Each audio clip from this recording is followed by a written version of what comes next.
आज हम घर से पढ़ाओ कार्यक्रम में 11वीं क्लास का कविता मीराबाई के पद का प्रश्नाभ्यास लेकर आए हैं। पाठ्य पुस्तक आरोह भाग 1। पहला प्रश्न है, मीरा कृष्ण की उपासना किस रूप में करती हैं? वह रूप कैसा है? उत्तर देखिए। मीरा कृष्ण की उपासना पति के रूप में करती हैं। उनका रूप मन मोहने वाला है। वे पर्वत को धारण करने वाले, उनके सिर पर मोर मुकुट है। इस प्रकार इस रूप को अपना मानकर वे सारे संसार से विमुख हो गई हैं। प्रश्न नंबर 2, भाव व शिल्प सौंदर्य स्पष्ट कीजिए। असवन जल सींची सींची, प्रेम बेली बोई, तब तय बेली फैली गई, आनंद फल होई। इसके बाद दूसरा पद, दूध की मथीनी या बड़े प्रेम से बिलोई, दधी मथी धृत काढ़ी लियो, डारी दियो दई छाड़ी। भाव सौंदर्य। सौंदर्य दो रूपों में प्रकट होता है, भाव सौंदर्य, शिल्प सौंदर्य। भाव सौंदर्य देखिए, इस पद में भक्ति की चरम सीमा है। विरह की आंसुओं से मीरा ने श्री कृष्ण की प्रेम रूपी बेल को बोया। अब वह बेल बड़ी हो गई है और उस पर आनंद रूपी फल लगने लगे हैं। इस प्रकार से हम भाव सौंदर्य लिखेंगे। अब देखिए शिल्प सौंदर्य। सींची सींची शब्दों में पुनरुक्ति प्रकाश अलंकार है।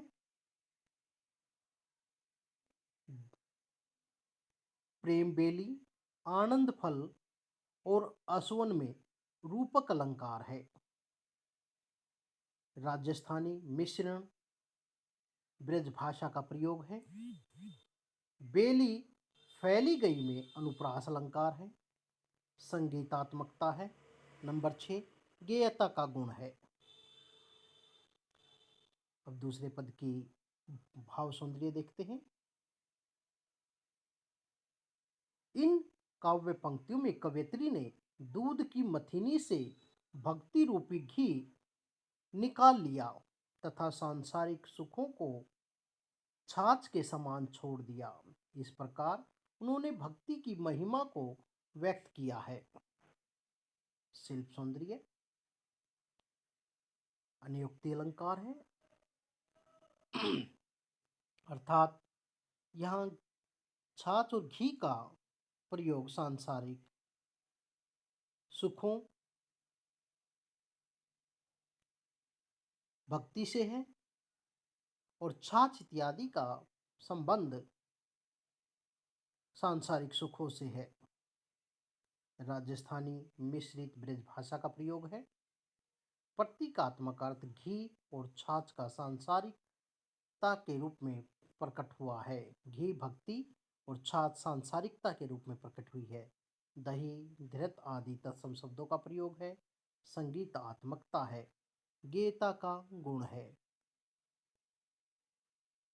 प्रश्न नंबर 3, मीरा को लोग बावली क्यों कहते हैं?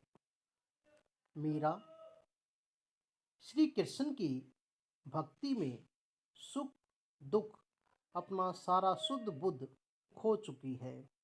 उसे संसार की किसी परंपरा, रीति रिवाज या मर्यादा अथवा लोक लाज का कोई ध्यान नहीं है।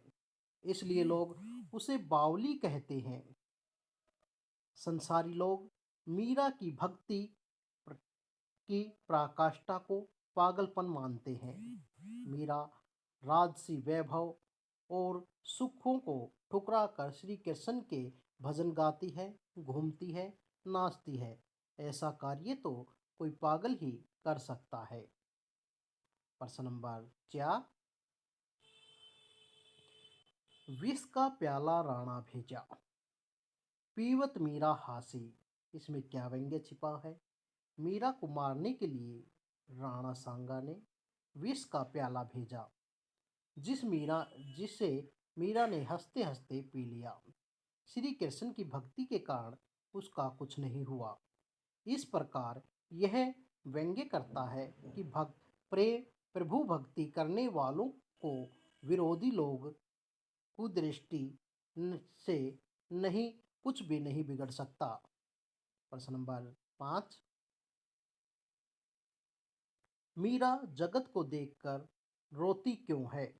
संसार के सभी लोग सांसारिक मायाजाल में फंसकर ईश्वर से दूर हो गए हैं। उनका सारा जीवन व्यर्थ हो रहा है। इस सराहनीय जीवन शैली को देखकर सारहीन जीवन शैली को देखकर कि किस प्रकार से ये सांसारिक लोग अपने जीवन को बर्बाद कर रहे हैं। लोग दुर्लभ मानव जीवन को ईश्वर भक्ति में नहीं लगाते, इसलिए संसार की दुर्दशा को देखकर मीरा को रोना आता है।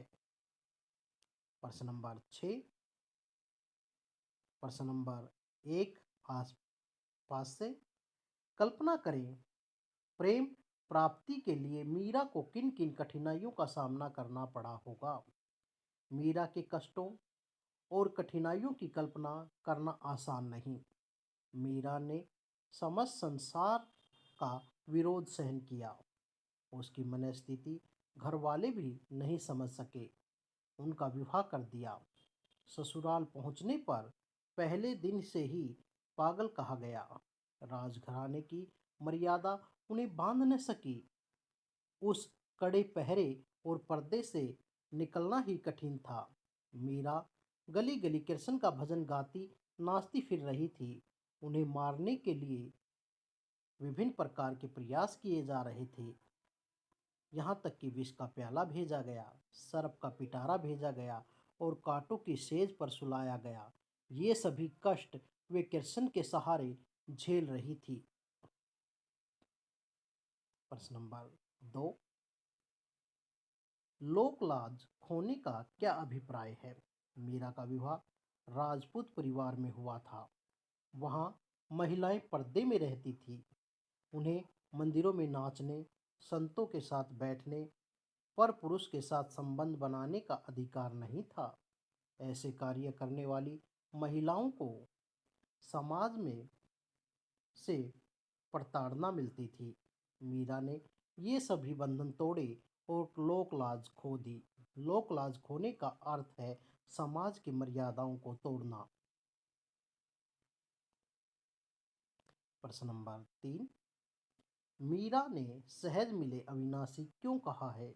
मीरा के अनुसार कृष्ण का जो रूप, जो संबंध उन्होंने पाया, वह बिल्कुल सहजता से, बिना किसी बाह्य आडंबर के मीरा की व्यक्तिगत अनुभूति रही। अतः मीरा ने उसे सहज मिले अविनाशी कहा है। धन्यवाद। क्वेश्चन नंबर 4, लोग कहे मीरा भई बावरी, न्यात कहे कुलनासी। मीरा के बारे में लोग समाज और न्यात कुल की ऐसी धारणा क्यों है? उत्तर देखिए, समाज के लोग धन दौलत, सत्ता, जमीन, सत्ता, सत्ता नहीं, ये सत्ता है, जमीन आदि को ही सच मानते हैं। जबकि मीरा सुख सुविधाएं छोड़कर गलियों में भटकती रहती थी। अतः वे उसे बावली समझते थे। वे उनकी भक्ति को नहीं समझ सके। परिवार वालों का कहना था कि मीरा ने परिवार की मर्यादाओं का पालन नहीं किया। उसने पर्दा प्रथा न मानकर संतों के साथ घूमना, मंदिरों में नाचना आदि के कार्य करके सांसारिक धर्म को नहीं निभाया। अतः वे उसे कुल नाश करने वाली मानते थे। धन्यवाद।